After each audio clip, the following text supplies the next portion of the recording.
And welcome back. Bruce Porter joins us now for this week's Dollars and Cents segment. Thanks for coming in, Bruce. Good to see you as always. Good to be here, as always. All right, let's get to today's question, shall we? I have a 10-year fixed annuity paying 4%, and I'm in my 8th year, but I have a decreasing surrender charge of 6% of my balance.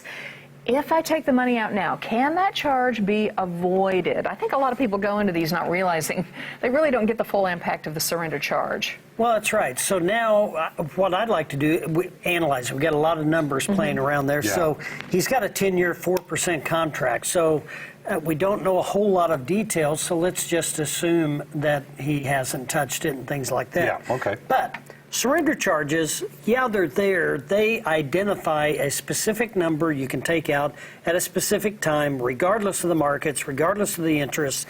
It's a fixed rate for a period of time. Now, if you're needing money, there's lots of ways to get money out of an annuity if the provisions are in the annuity contract. Free withdrawals, interest withdrawals, accumulated withdrawals. If you have a health problem or if you've been confined, maybe nursing home withdrawals, or if you've been diagnosed terminally ill, possibly terminal illness withdrawals. What I would suggest to him is call the company and ask them specific questions and be real specific. Hey, I've got a problem. I need this amount of money. What would it cost me if I took this part out, or if I took it all out, whatever? These aren't the things that you're mentioning there. They're not across-the-board withdrawal abilities. No, not necessarily, because every annuity sets on its own rear. So, I mean, every annuity's got different features and benefits. So you really have to talk specifically to the company. But most annuities have some type of provision, unless it's just a very restricted plan. So let's look at, we're going to look at the example that he's given us with the information that we know. Let's just assume it's a $100,000 deposit, and we know that he's had it for 8 years, and we know the surrender charge is 6%. So at a 4% growth, he's got $136,000 in his annuity. Okay. So if he pays a 6% charge, he's only going to cash out $128,000, but he still has gained 28%, 28.65 over an 8-year period. So he's still up, but he does have to give up part of it. Now, what you got to do, though, is you got to weigh, how bad do I need that money? If I waited a year, it'll save him $8,000 in higher value. If he made arrangements to maybe borrow the money or do whatever, then within 2 years he's got a surrender value of $145,000.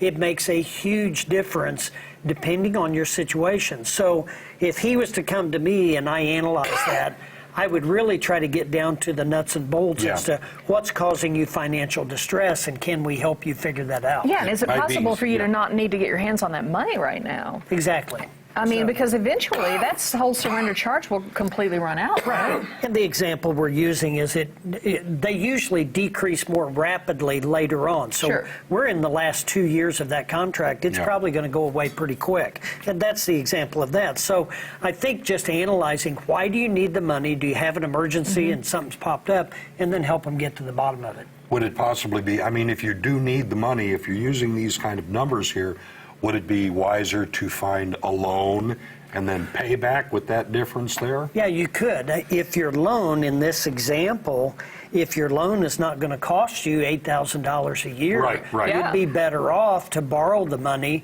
pay the interest, wait till you can get a higher value, and then, even if you waited 2 years, let the annuity interest earnings make the payment on the loan for you, and then wait till you have no charge and get out of it. Right. That's an idea. What's different here than taking money borrowing from your IRA? Well, I mean, there's a penalty either way, right? You just have to do the math and figure out which is the least hit. When it comes to annuities, doesn't matter if it's non-qualified money or IRA money. Surrender charges are pretty common with all annuity contracts.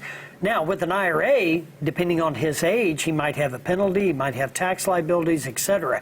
If he's older, he may not have the penalty, but IRA accounts, it is unearned income the year you take it. So it'll be taxable income as he takes it out. So that could cause you grief on down the road. Know So your numbers before you Know take your a numbers loan. and get an advisor. Right. Get some That's good exactly right. advice.